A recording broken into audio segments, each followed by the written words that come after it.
അപ്പോൾ ആ പിങ്ക് സിറ്റിയുടെ കാഴ്ചകളാണ് കാണുന്നത്. ഈ പ്രദേശം മുഴുവൻ പിങ്ക് കളറിലുള്ള ബിൽഡിങ്ങുകളാണ്.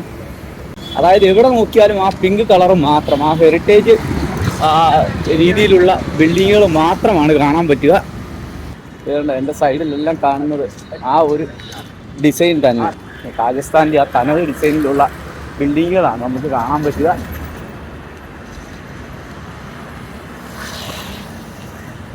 ഉയരം കുറഞ്ഞ വാതിലുകളും വീതി കുറഞ്ഞ ജനലുകളും ഒക്കെ ആയിട്ടുള്ള ആ ഒരു മനോഹര ഡിസൈൻ ഇതുണ്ടോ.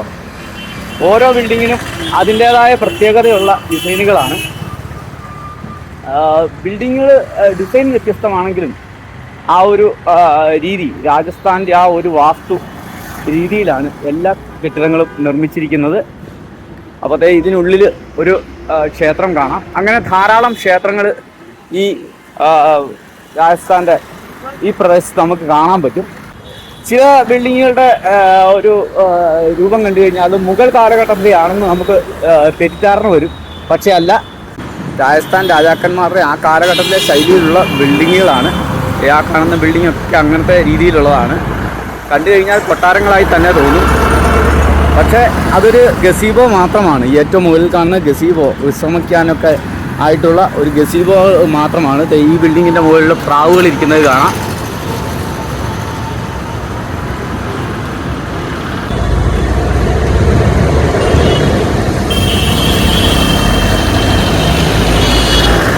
ഇതൊരു കോട്ട തന്നെയാണ്. ഈ കോട്ടയുടെ കോട്ട വാതിലുകളാണ് ഇങ്ങനെ ഇടയ്ക്കിടയ്ക്ക് ഇങ്ങനെ ഓരോ തുറപ്പുകൾ കാണാൻ പറ്റും. ഇതൊരു കോട്ടവാതിൽ. ഇതിന് മുൻപ് ഒരു കോട്ടവാതിലുണ്ടായിരുന്നു. ഇതിനുള്ളിൽ 3-4 കോട്ടവാതിലുകൾ കടന്നു വേണം നമ്മൾ ഉള്ളിലേക്ക് പോകാൻ. സമയം രാവിലെ 7 മണി ആയിട്ടേ ഉള്ളൂ. നമ്മൾ ഇച്ചിരി ലേറ്റായി, കാരണം ഇന്നലെ ലേറ്റായിട്ടാണ് കിടന്നത്.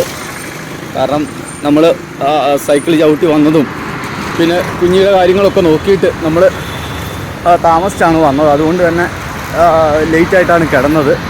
ഇത് മറ്റൊരു ബിൽഡിങ്ങാണ്, ടൗൺ ഹാളാണ് ഈ കാണുന്നത്.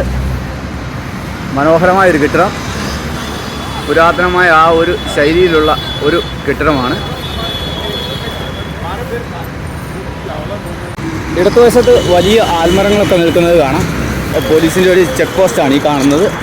അതോടൊപ്പം തന്നെ അതെ ഈ ബിൽഡിംഗ് ഉണ്ടോ, വളരെ മനോഹരമല്ലേ. അതിൻ്റെ ഡിസൈനാണ് വളരെ മനോഹരം. മുൻപിലേക്ക് തള്ളി നിൽക്കുന്ന ഒരു ഭാഗവും അതിലുള്ള ഡിസൈനുകളൊക്കെ വളരെ മനോഹരം തന്നെ. ഇതുപോലെ പല ഡിസൈനുകളാണ് ഇവിടെ ഉള്ളത്. ഈ വീഡിയോ ആദ്യമായി കാണുകയാണെങ്കിൽ ലൈക്ക് ചെയ്യാനും ഷെയർ ചെയ്യാനും സബ്സ്ക്രൈബ് ചെയ്യാനും മറക്കരുതേ.